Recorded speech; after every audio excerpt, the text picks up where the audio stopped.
I had to go live at least 1 minute early because the fan on this MacBook Pro right now is completely silent.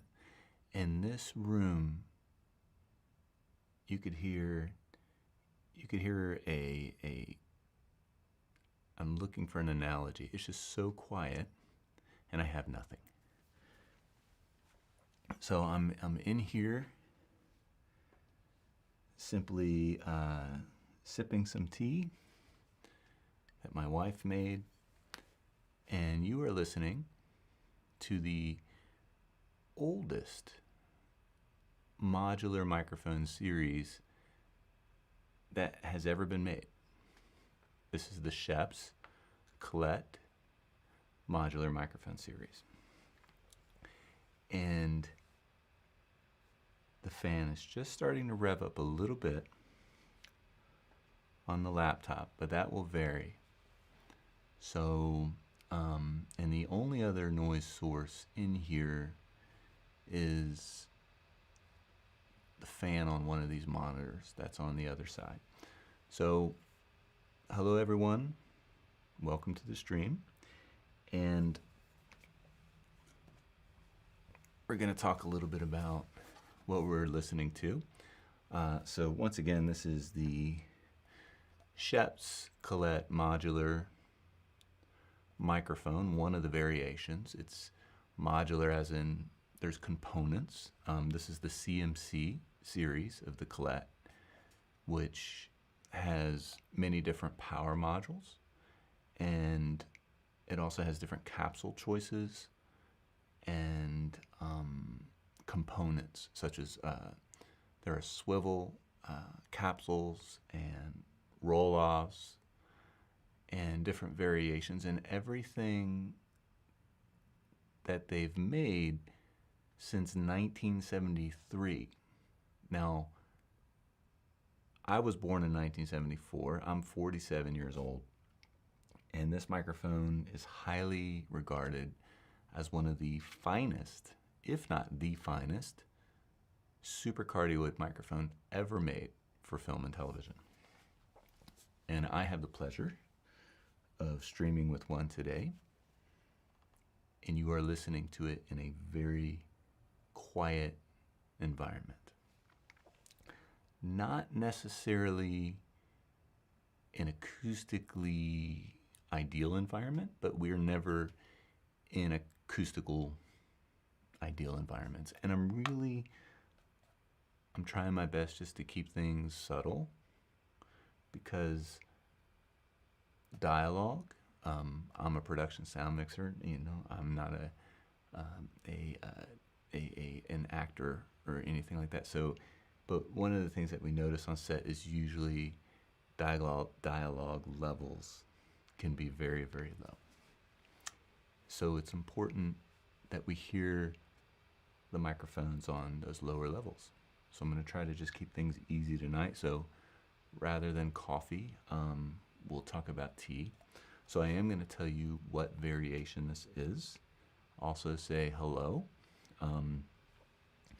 Obviously, you're probably not a huge baseball fan if you're actually with me right now on the stream, which is totally okay. Go Braves.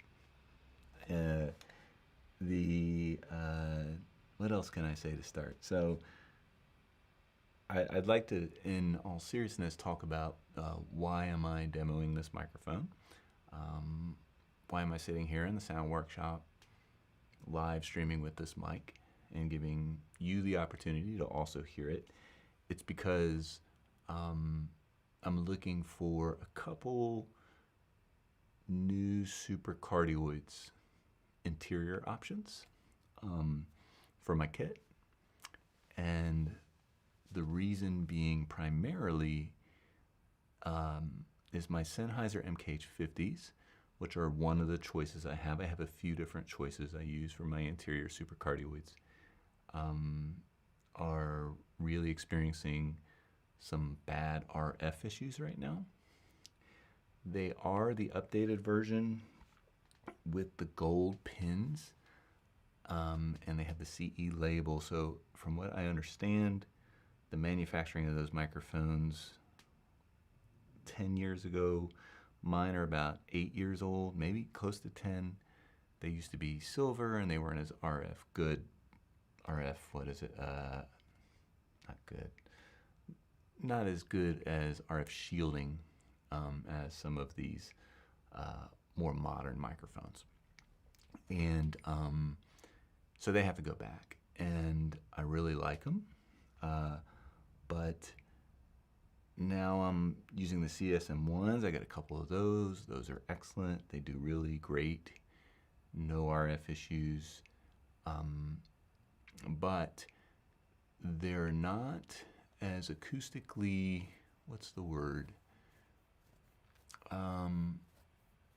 Just not as good as I feel like it could be.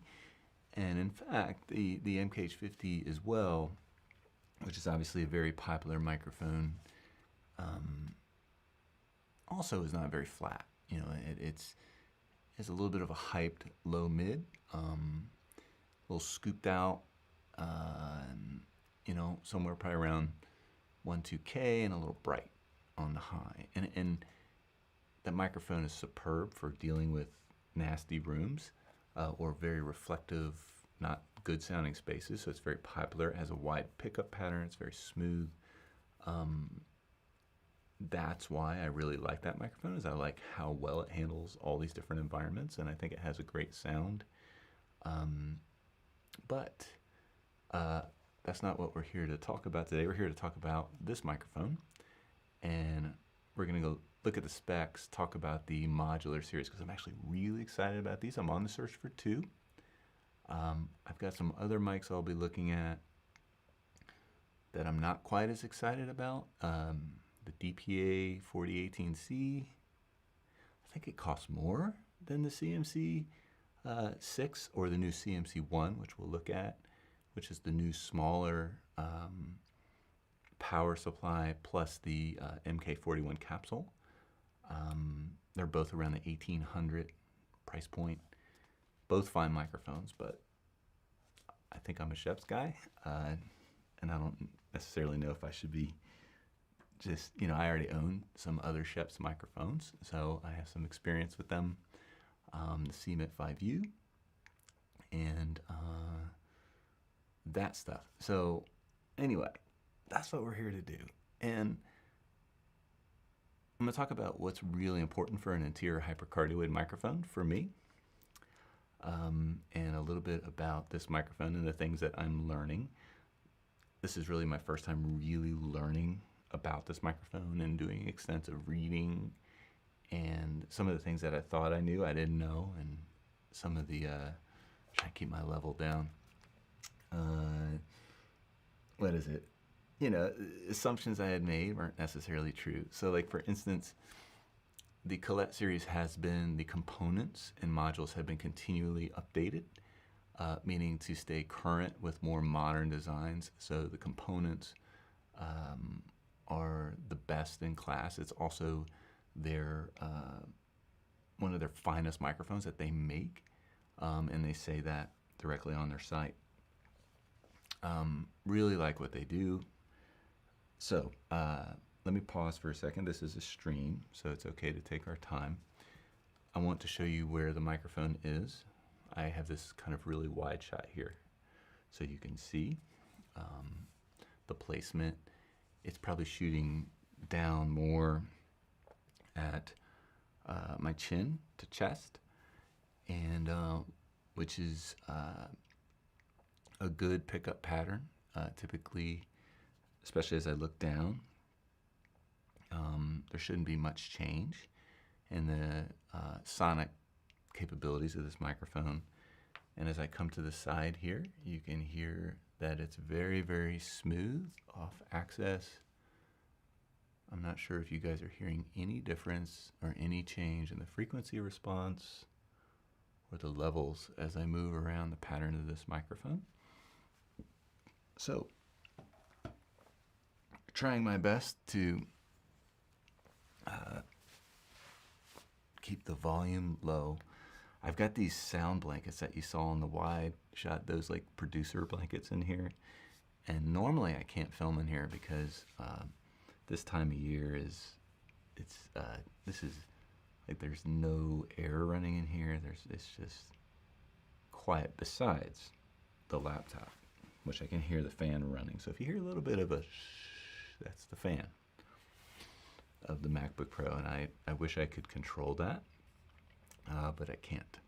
So here are the producer blankets. Now, back here is my zombie. This is a Berserker zombie. I actually got this at a Halloween store like 8 years ago, back when they actually used to have good stuff. Now it's all garbage. And they're 2 years in a row. It's just, I don't know what happens to that store, but you can't find these anymore. They're collector pieces. They're called the Berserker zombies. And he stays up year round here in the workshop. And he can take you by surprise if you're not careful and scare the bejesus out of you. You know, I'm kind of used to him, so he doesn't really frighten me like he used to, but he used to definitely take me by surprise. So, hello everyone who's here with me. Lloyd, good to see you. Let me get this, these comments here where everyone can see. What is your gain set? Is this your 633 or the Kantar? Great question, Lloyd. What you're listening to is the Sound Devices Mix Pre 3, the version 1, and the gain is, I'd have to look at it, Lloyd. I'm not over cranking or under cranking. I'm somewhere in the middle, if that's at all helpful. And hello, and good to see you, Lloyd. It's always great to see you, man. Happy Halloween to everyone here. If this guy starts moving behind me, I'm gonna run out of this room, just so you know. This room, by the way, is an awful sounding space, normally. It is all concrete. It's got a low ceiling, probably an 8-foot ceiling. Looks taller because this is a wide lens, but it's not. It's got concrete floors, and all I have is one of these producer blankets on the ground, and I've got 3 blankets, one out of frame on this side, this one here that you see, and that one in the rear. And it really takes care of this room. And then I carry around 3 of these on the sound trailer too. And they have grommets, as you can see, back on the ground, which are excellent for hanging hooks and stuff like that. So we can usually very quickly deploy these on set when we're working in reverberant spaces where we want to kind of maybe deaden down things when we're shooting in tighter. And DPs love them because they have a bounce on one side and negative fill on the other. Greg has a question. Greg, how would you compare this to the MKH50? That's a really, really great question. You know, we've heard, this is, by the way, and I apologize for not saying sooner specifically. The Colette is a modular series. So this particular variation is the CMC6 power module in the MK41 capsule. So that's what we're listening to, because there are other power supplies that we'll look at in other capsules and high pass, roll-offs, whatever you want to call it, variations for this Colette series, which is really, really an awesome feature to be able to deploy this in different environments. And while I have the chance, I wanted to say thank you to True Audio for the demo, because this is a demo I'm considering purchase. Usually I'll buy from the companies who provide demos from me as a way to be loyal to that. So Greg asks my opinion on how would you compare to the MKH50. Well, the first thing I'll say is we've been listening to the CMC6 MK41 on movies for a lifetime. It has a iconic sound that is instantly recognizable. The MKH50 is also an incredibly widely used microphone for television and film as well because of its incredible pickup pattern. It has a very sonic pleasing sound and also does really well in very reflective environments.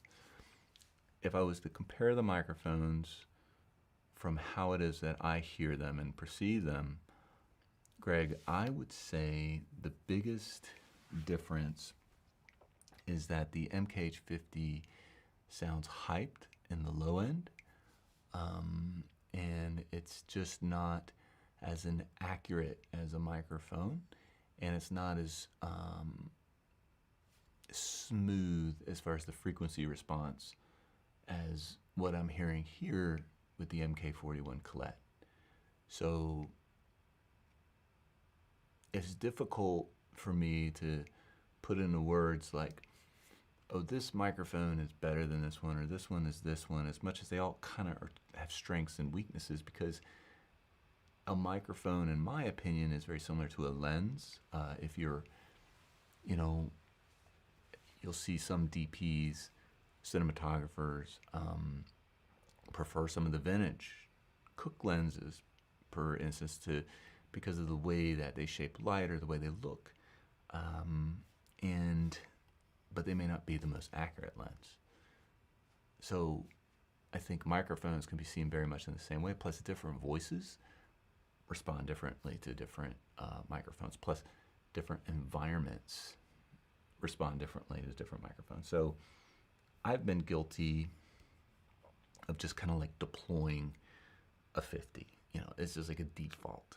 And then as my kit matured and I started adding more tools and different things like that, then I said, oh, I want some more options for my supercardioids, and that's when I added on like the Sanken CSM1s, and now I'm looking at 2 more options, because I like to try to buy these in pairs. I'm not quite sure I need a matched pair, but I'm considering that with this. But really, really great question, Greg. So, now that you've had a chance to hear it and you're listening to it, I'd love to get your comments on what you're hearing. How's it sounding to you? Are you noticing anything specific about this microphone? I want to talk a little bit about the signal path. Lloyd had mentioned quickly one of his comments about, what are your gain settings and what is your signal path. So I'm going to get into that. So my signal path is the Colette CMC6 with the MK41 capsule going into, that's a little bit of fan noise on that computer. Please do not confuse that with this microphone. Going into a blue XLR cable, the brand blue, if you remember them. And then that is going into a Sound Devices Mix Pre 3, the version 1, which is the build I have on a kind of my YouTube studio camera here that you're looking at. And then that is being sent USB as a USB interface into the MacBook Pro that you see here. I initially tried, I have another variation where I don't have to use it as a USB interface, and I can send it into the GH5S, and then that sends HDMI out into the Atomos, and then the Atomos sends HDMI to, now the fan's really, really quiet on the machine, giving you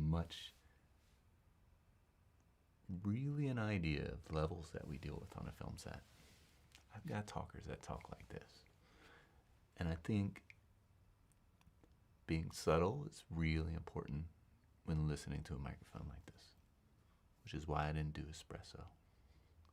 So don't be suspicious. Why am I being so chill? I'm just trying to really be mindful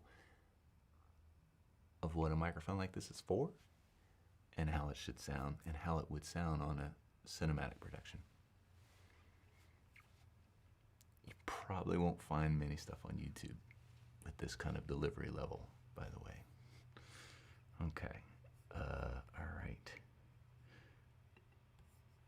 Lloyd's got it coming here. I love Schöps. There's a mid-range compression that makes the mids more dense without an apparent bump in response. Love it. It's interesting, Lloyd, and I'm curious, are you hearing it here with this microphone now, those same kind of properties and qualities? And the sonic tonality. Yeah, and I know what you're saying, Lloyd. It's almost like when you hear it, your ears are trained to like expect something different. Like especially if you're used to listening to another supercardioid, like if you're using it a lot in your work and however you're working on, and then you hear something new, and you're like, oh, I think I like that, but then you're like, wait, something's missing, and then you realize that something is really maybe something that's kind of hyped in the other microphone, and you realize, wow, is that more like a flat response? So, very, very interesting. So, what are the 3 characteristics I absolutely need in a supercardioid microphone for a film set? It has to have incredible RFI rejection. I'm dealing with an RF war zone right now on a film set, and I very much need a microphone that's not going to suffer from interference because of a lack of proper and modern RFI shielding, number 1. Number 2, I need a decently wide pickup pattern. I'm trying to keep the levels down. Most of the interiors that I'm working in, we have a lot of control over turning things off, ACs, and work really hard to get the environment quiet. Kind of like this room is very quiet. And so having a wider pickup pattern is better for me. Even on a supercardioid, the off-axis pattern, so let me just kind of mess around here. This is siding the microphone pretty extreme here. I would say that's like 40 degrees. And as I walk around the center, and I come over here on this side, you need a decent pickup pattern to especially covering groups. I don't want the boom ops to have to work harder to cover groups of people or to hear a lot of difference in tonality on the edge of the microphone versus directional. So it doesn't have to be, I don't want it to sound hyped when it's directional, and I don't want it to sound, the frequency to be much different on edge, kind of like you would experience with the Schoeps CMC6 MK41. Completely different type of microphone, completely different need.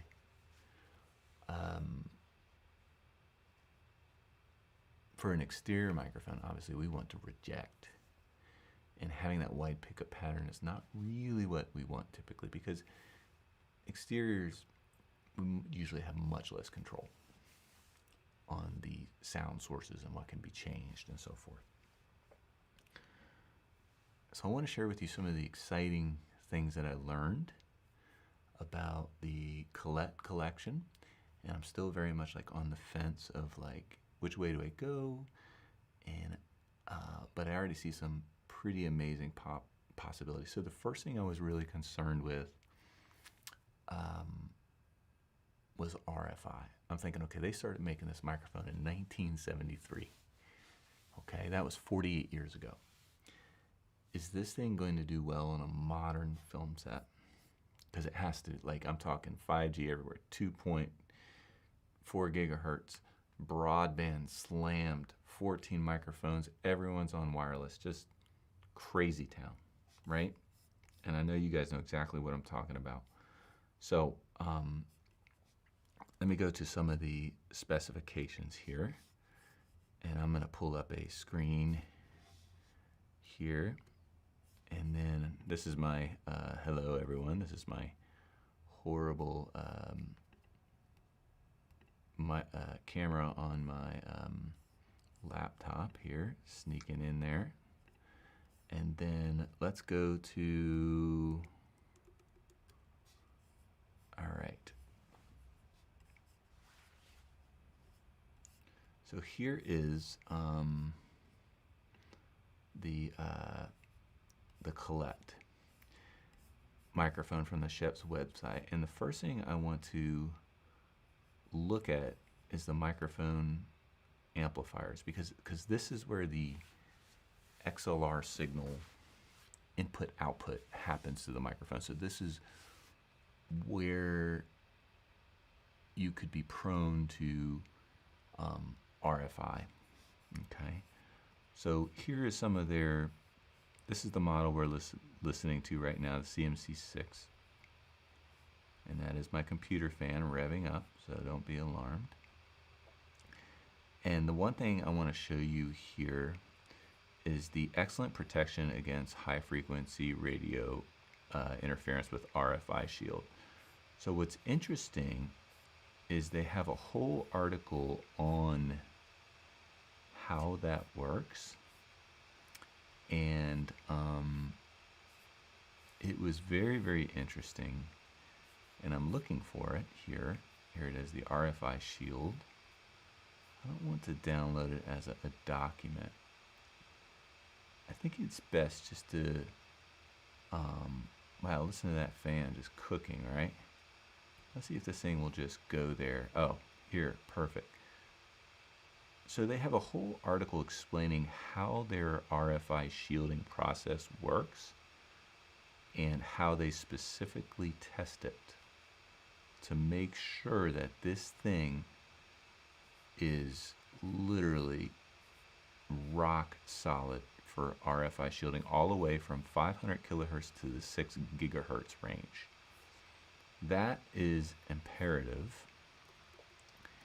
And my biggest issue with the MKH50 right now, which is being terrorized. I can't even use them. I had to stop using them, and I'm sending them back to Sennheiser. And this is a built-in design. Like, these things don't need updating like the 50s do and I'm a little sore about the fact that I have to invest more money to make those things work. It's not cool. You know, it's making me less excited about those microphones. Plus, I'm seeing too many MKH50s on YouTube, which is also turning me off. And I'm a YouTuber, so, but I just, you know what I mean? Kind of like,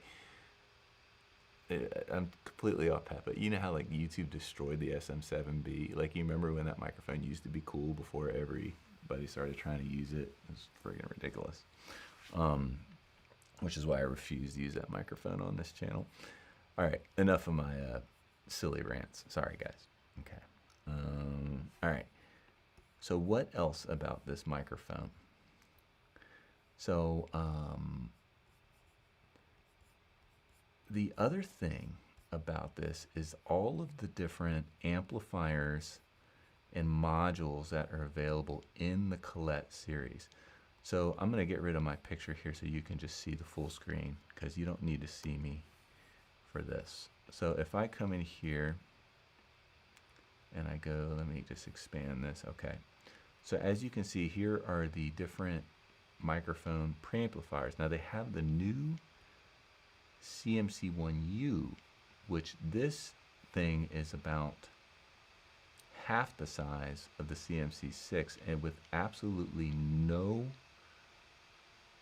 loss in quality or RFI shielding. And look at how it even says RFI shield here. See where, I don't know if you can see me pressing on it, but it's written in there, and it has to do with this gold, like, see how it has like a studded gold thing on the inside? That has to do with the process, the way they specifically shield this microphone. And then this power supply would be excellent for like really low profiles for like car work. And here are the physical sizes. This thing's kind of going on its own.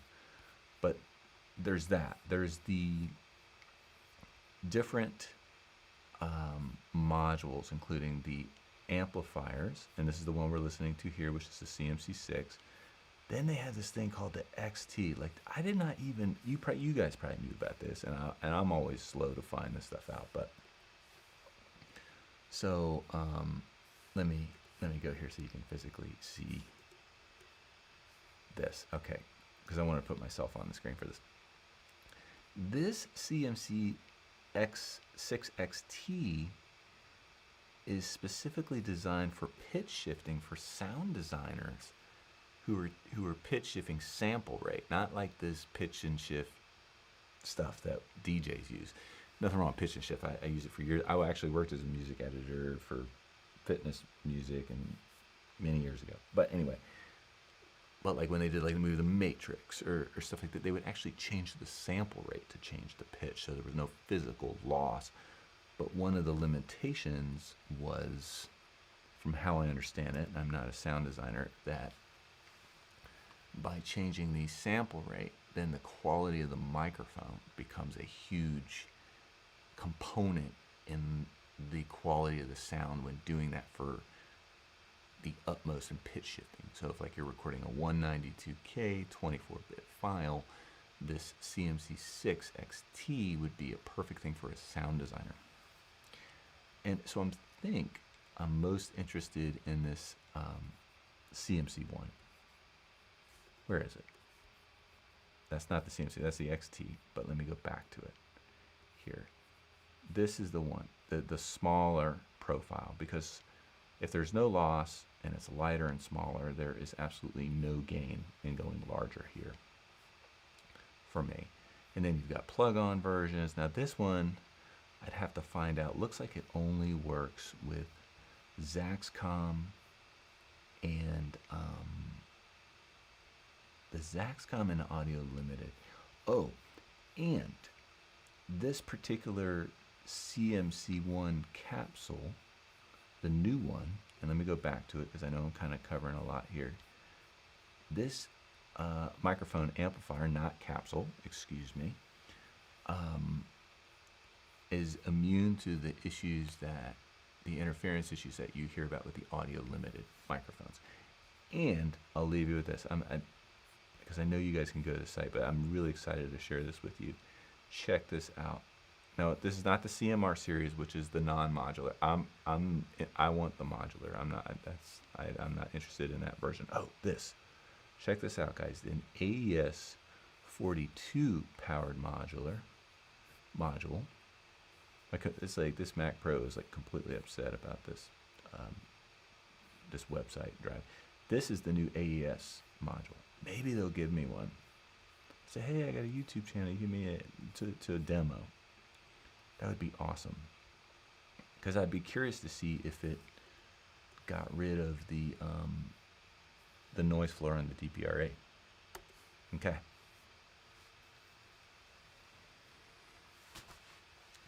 So the fan noise is really bothering me. I wish it wasn't. Supposedly like the new Mac Pros don't have that or something.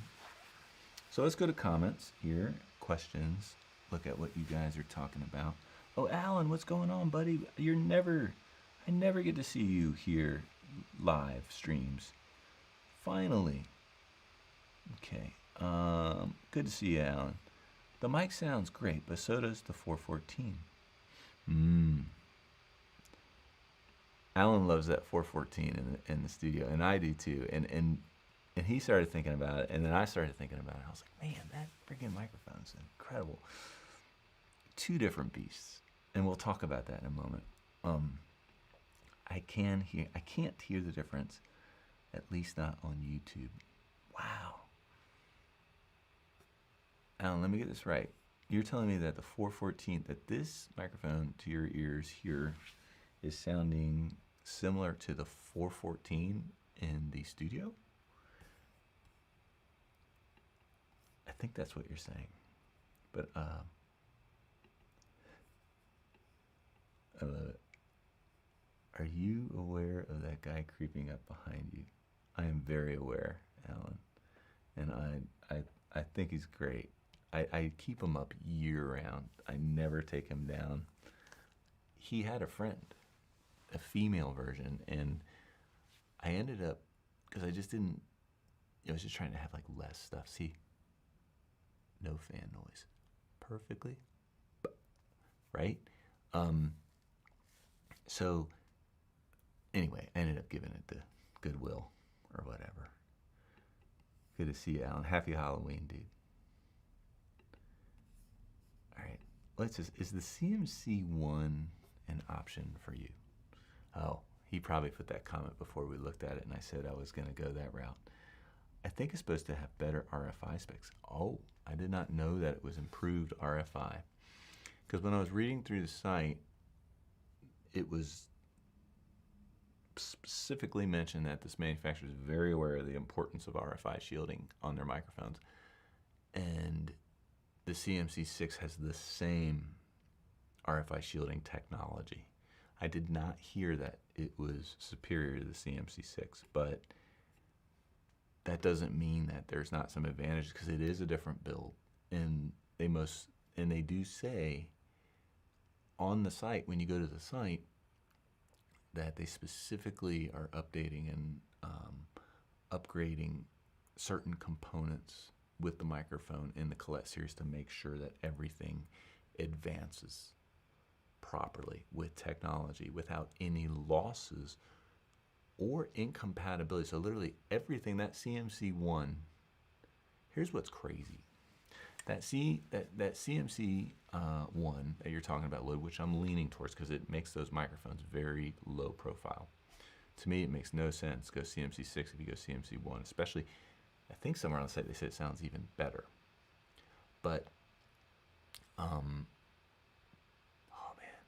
there's something, I completely spaced out. You'll have to remind me. At least more modern RFI specs. There was something about the CMC1 that was blowing my mind. Oh, yes, okay. Space Cadet moment over. So the capsules and all the modules they made in 1973 work with the CMC1, which I think was announced in 2020 or 2021, which is crazy. So everything they've ever made for this modular series, even the discontinued stuff, is compatible with everything they will make, and everything they make in the future will always be compatible with all those microphones. I don't know, man. I just, it's going to be a hard sell for me to once I get this because I got a 4018C demo too. I love my DPAs. This is not a DPA hating session because I got their 6060 microphone, their lob mics, and some of their 4098s, and they're great. But I'm on the search for the best super cardio interior, period.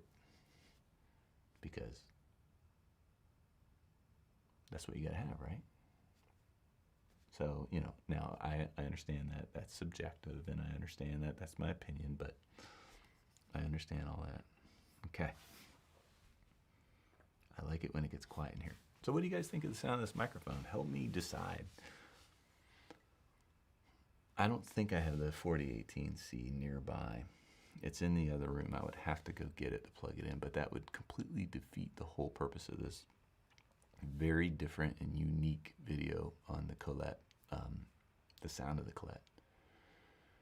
Because, I mean, one of the things about microphone demos in YouTube is, especially for cinematic purposes, is the lack of consideration for delivery levels of actors, which is why I'm doing this very subtle thing this evening. So thank you for bearing in with me as I try to contain my excitement, because I'm actually more excited. We should look at the noise floor specs. We need to know that. My guess is 15 dBA A-weighted. What do you guys guess? Alan, you had said something about the 414 and comparing it to this microphone. And, you know, large diaphragm condenser microphones in studios have a whole different caliber of expectations for noise floor than the super cardioid and short shotguns like CMF5U or Sanken CS3E 416, as far as the noise floor is concerned. And in fact, Neumann goes out of their way to tell you on their site that anything above like 14 is absolutely unacceptable for studio use. Of course, it's Neumann we're talking about here. You know, I used to have a U87, but I sold it. I wish I'd have never done that. Okay. It was hard times. I don't know about you guys, but I spent a lot of time in my career broke. I even lost a house one time working in sound. Like, I was so bad off for no work. You know, it's just the nature of our business, man. You know, I've had some pretty big up and downs, and that's when I sold that 87, when I almost pretty much lost everything. And it was when I was working in the studio business, and I was trying to just survive, and I just wasn't getting the work that I wanted to get. Fortunately, it was pretty early on in my career, so it was, you know, I was getting those lashes early enough where I could start making changes. Anyway, enough about that. I try to be real with you guys, you know? I mean, it's YouTube. Can't we be real? All right. Got some good comments here. Alan says, yes, unless you swap quickly between the Schöps and the 414, it's difficult for me to hear the difference. They both sound great.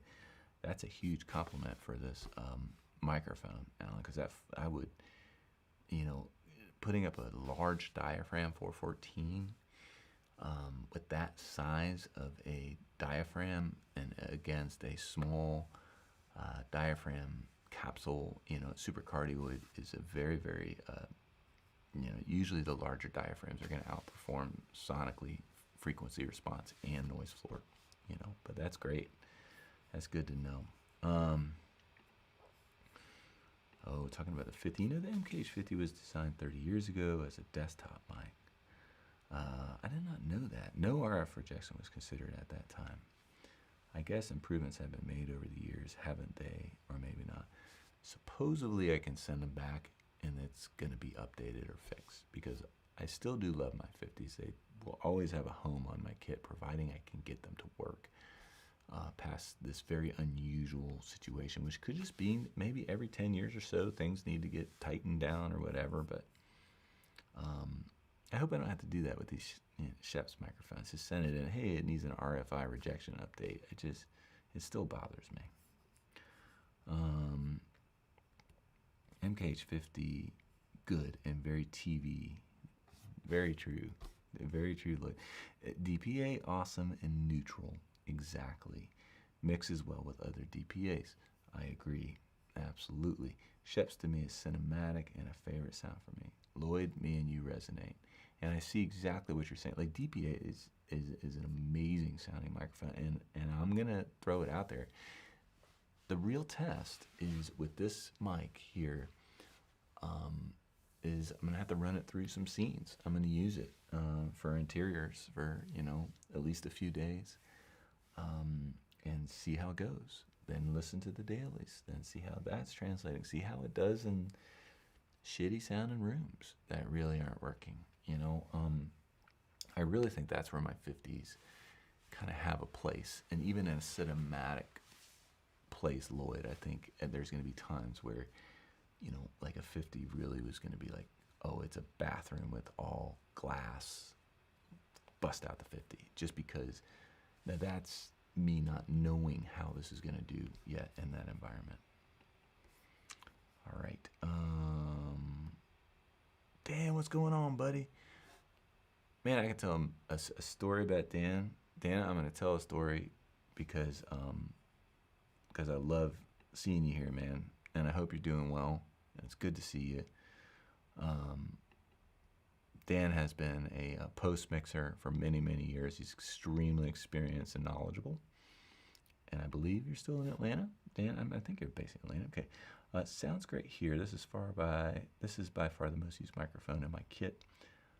Most of the location audio I do is indoor dialogue interviews, and I highly recommend the Cut 60 inline filter to go with. Good to know, Dan, because typically, because this they make like just a high pass or low cut filter now, but I don't think it's the 60. I think they discontinued that.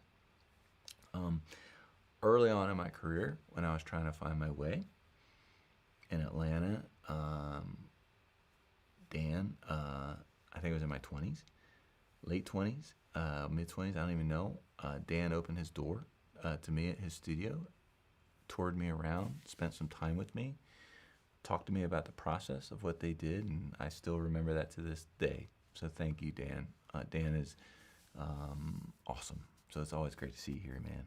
Thanks for being here, and it's good. Of course, you have this microphone for your production work, Dan.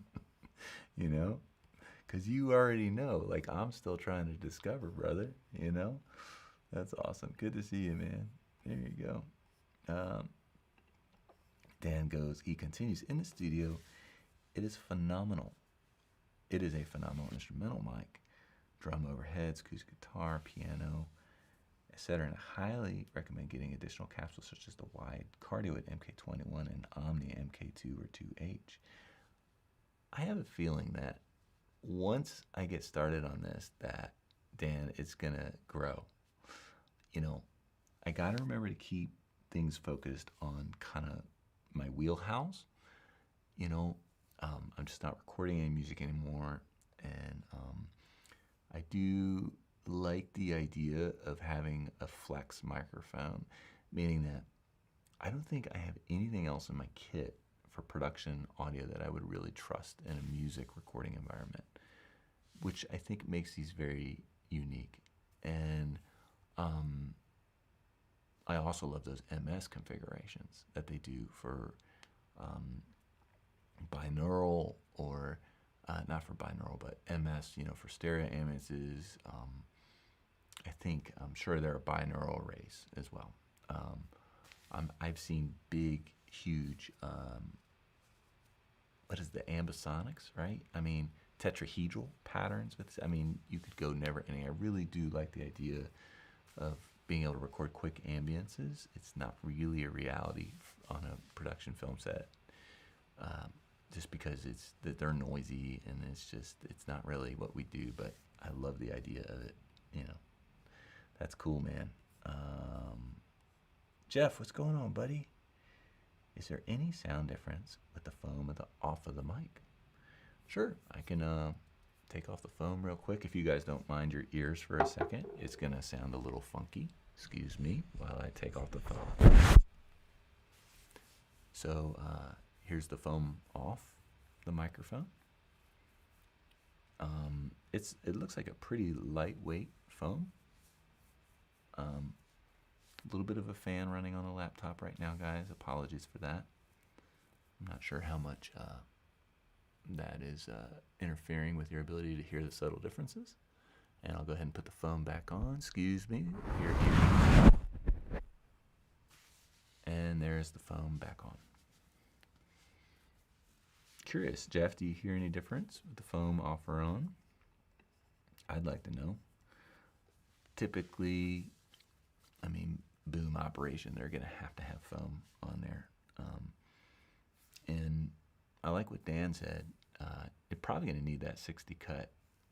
You know, boom ops I have now, he's very light-handed, and we are using the Sennheiser mounts for our 50s, which I recently bought, you know, and now I have to send the 50s back. So, and those are amazing, but I still think I'd have to look at the frequency response of this microphone. We should check that out in a minute. I'm looking at the batteries of these cameras to see how far they're going to go. All right. Lloyd says, when dailies are being processed, do they EQ or process audio at all? No. The dailies are the production mix track that is created on set, and then that mono mix track is what goes to dailies. That's what we hear. The dailies operators don't do any of the things that maybe an assistant editor would do. Lloyd, that's really when you might get into assembly If there's something missing in a production mix track, or like a line or something, they might move something. But no, which is cool because you can listen to dailies and you can go. And I've heard mistakes on dailies where I'd had to get in touch with dailies where I let them know things that they're doing wrong, and those things were usually fixed. But that's rare. Usually most of them, they know first track, and then that's what they do. Okay, cool. Oh, we got a new visitor here. Media Kobo, welcome. Thanks for the comment. Hello from Tokyo. Oh, awesome. I would love to go to Tokyo one day. I just picked up a CMC641 the other day for use on an interview shoot and was blown away by the sound. I ordered another one a week later. Simply an amazing mic. That's awesome. That's awesome. I love hearing that. Yeah, it's like I've always known it and heard about it, and it's just but it's crazy. It's like they don't push, they don't market a lot like Schöps. You don't see them doing a lot of stuff, and it's kind of like when you're that good, you don't have to.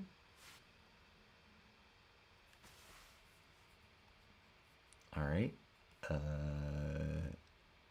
Okay. Oh, cool. Jeff, thanks for getting back with me on that. I couldn't hear a difference. Yes, we hear the fan on the laptop. Thanks, amigo. No problem, man. I hate that. Yeah. Supposedly the new one has no fan. They pretty much made the fan do this because they knew the M1, you would have to buy it to fix the fan. That's pretty much Mac for you. But we've had a lot of great moments where there's no fan, and usually I'll bring it up and try to spend moments speaking. What about the off axis? What did you guys like? Here's the thing: you guys had the advantage of listening. I'm not wearing headphones or anything. I'm just trying to kind of stay present with you guys, and so you tell me, what was it like when I was going off axis of the microphone? Was it sounding pretty smooth off axis? Does the pattern feel pretty wide to your ears? Oh, they still make the Cut 60. Oh, what was I thinking that someone told me it was discontinued. Excuse me, the Variable Cut 1 was discontinued and comes in handy for a boom op that has to do quick moves, and the mic is sensitive to any wind or moving air. Good to know. Good to know. I mean, it sounds like I'm definitely going to use one of the cuts. I mean, because I usually like to do that at the mic itself. Is kind of how I've always felt like the best sound is achieved for doing those, rather than trying to do it at the input or something like that. So let's look at specs for a second. Noise specs and a frequency pattern. That would be cool. All right, boom. Let's go to the screen here. Let's go back to the technical specifications of this this microphone, and I want to make sure that this is not okay. Cool. All right, so let's go back out of this AES42 one, and we'll let the fan ramp up. We don't care about that. We already know what this thing sounds like. So I wonder if the noise specs are on the capsule or the power amplifier. Let's see. Specifications. Ooh, that fan is moving. It just doesn't like it when I get on the website for some reason, which is silly, right? I mean, how much processing power does that really take? It's probably because of the resolution of what I'm trying to push through to you guys on that. So excuse the fan. All right, I'm not seeing the noise floor, so that must be on the capsule. I am seeing an SPL though, 131 dB, which is excellent. Now I think the CMC1 has a higher SPL. It does have a low-cut filter at 20 hertz. Oh my lord, man. This is, I mean, that's another great feature. It truly is a full frequency microphone. 20 to 20? That's incredible. No, you're right, Dan. You're absolutely going to need a low cut for a boom operator. All right, so, all right. Now I want to look at the capsules, because what I want to really find is I want to see what the noise floor is of the MK41, the wide cardioids. All right, and 21. That's not the one. Let's go back to capsules. MK4. That's not the one. Look at all of these options. Ah, this is the one we're listening to right now. So let's go here and let's see if we can find the technical specs. MK41. There's a V. See, I got so much to learn about all of these capsules. Okay, see, this is interesting. The frequency range is actually 40 hertz to 41 kilohertz, which is crazy, above the human hearing. Once you add the capsule, it's not 2020.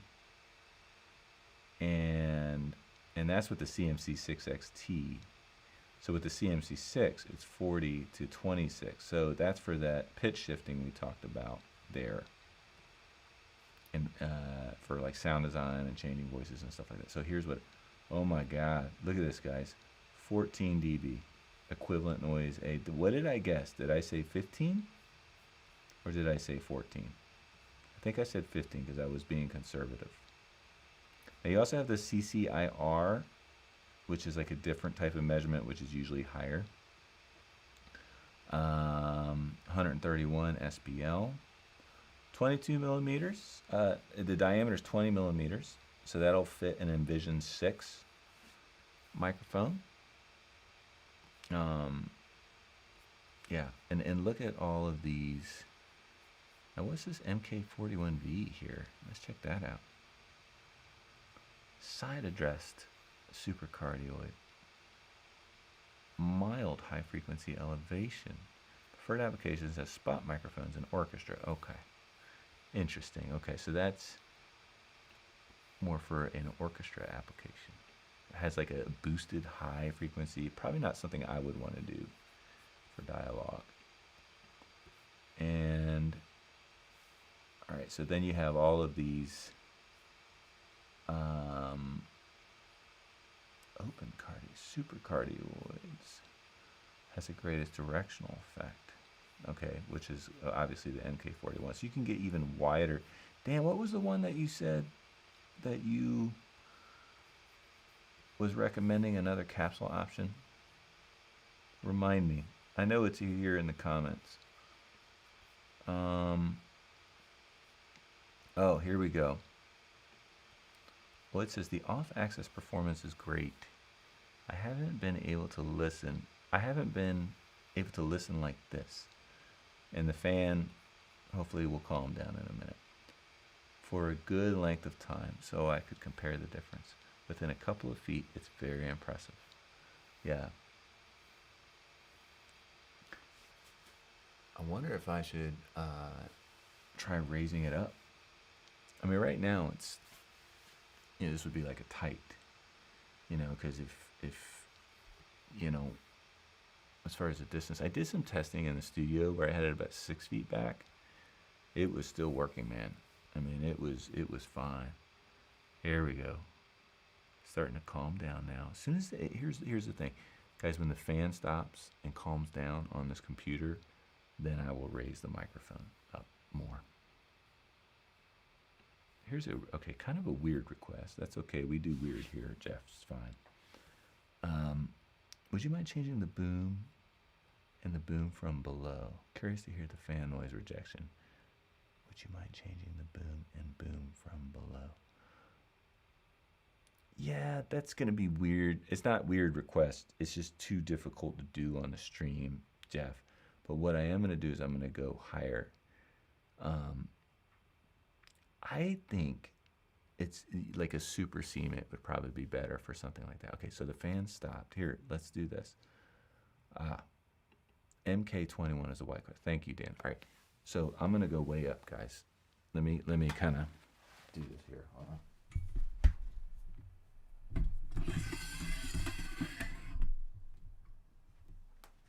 Let me try to get. Okay. I'm trying to make sure I'm on. Like, that microphone is about 5 feet from me now. It's basically on the ceiling, and it's about 5, maybe not 5, 4 and change. I'm gonna keep my level low. So that's what that sounds like. And I'm looking up there because I want to make sure that I'm in the pattern. I mean, it's a pretty wide pattern, so I don't imagine we'd have any price. So this is about 5 feet. So this could work for a, like, well, look at this framing, guys. I'm gonna look at the framing too. Look at the headroom on this framing here, and the mic is literally, I could even be wider. So this is what it sounds like. I'm gonna talk at a low level. There's a little bit of fan, so don't confuse that with anything else except what it is, which is a fan. And that's what that sounds like. Now, if I start talking at more of a normal level and kind of more of a speaking voice, and it's about 4 feet, that's what it sounds like. This is a more of a,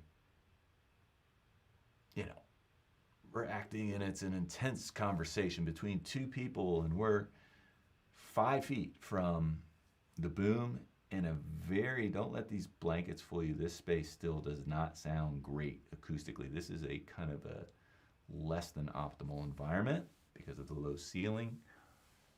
Also keep in mind that ceiling, that microphone has a lobe behind it, and it is less than 8 to 10 inches from that ceiling right now as well, which I'm sure is affecting the microphone. But that's what it sounds like. What's it sound like farther away, guys? Tell me. I'm actually interested. It's like, I want to know. I'm recording this, but you know, I can listen later.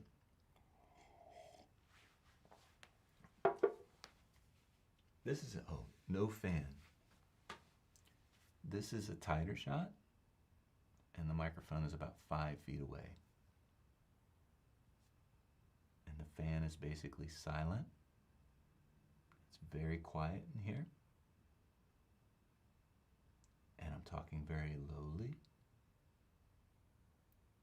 It's virtually silent right now.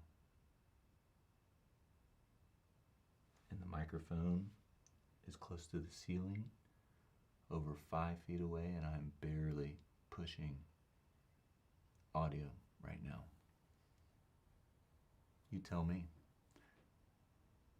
Now I'll push levels, and I'll talk a little bit more assertively, and this is what it sounds like over 5 feet away.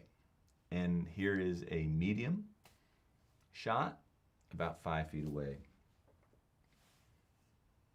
What do you think? If I had a real boom op in here, it would be better, because those guys use their ears and they can track it. They can find the sweet spot and get, the real seasoned pros, like the really good ones, can get more pull out of a microphone, and they can do miracles. So, see what they say. Up higher, it sounds more roomy, but it is usable. If you had to use it, but I would not want to use it. Good feedback. Yeah, I wonder how much what's the preamp gain? It's not really. It's pretty low, Alan. I couldn't tell you the number because I can't, like, literally that it's on the other side of the room. Those cameras. I'll put it in the description. I mean, I'm not trying to hide it. I just don't know. Yeah, any other comments on the mic? Now I'll go ahead and bring it. Well, you know, I can look at it, Alan. Shoot, sorry.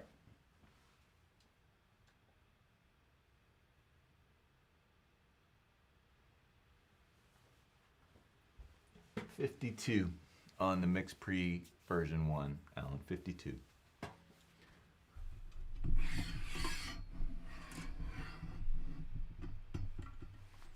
Okay.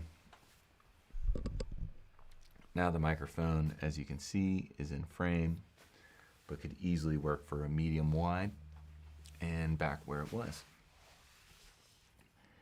And I think that's about it out of me, guys. I hope this was helpful. Very interested in your feedback. No, what is the preamp model? Oh, I thought Sound Devices Mix Pre 3. Version 1. Version 1. Thank you for clarifying that, Alan. I misunderstood. Apologies. All right, so there we go. Okay, Mix Pre 3, thanks, yeah. Speaking of thank you, thanks for being with me, guys, this evening, everyone who is here. And I hope you enjoyed this stream. And I hope it was a good demonstration of this Colette series microphone. And sorry about the camera going away. Oh, let's see what's going on here. Did I lose something? Stand by, guys, here. I don't know what's going on with picture. Here it is. Sorry about that. I think one of my cameras is down. Oh yeah, one of my cameras is down. So that's why I have two. And but yeah, thanks for being here. Feel free to put your comments below. I will try to do the DPA next and keep this set in here. So if I have some time tomorrow, I might just go ahead and do that, and we can research that and look at that, because it is a contender, and I think it's important to listen and to kind of see how I have a 4018C with the two different types of preamps, the big and the small, to try out. And that's it out of me. Thanks everyone. Once again, have a great evening. Have a happy Halloween. Oh, tomorrow's Halloween, so maybe not tomorrow.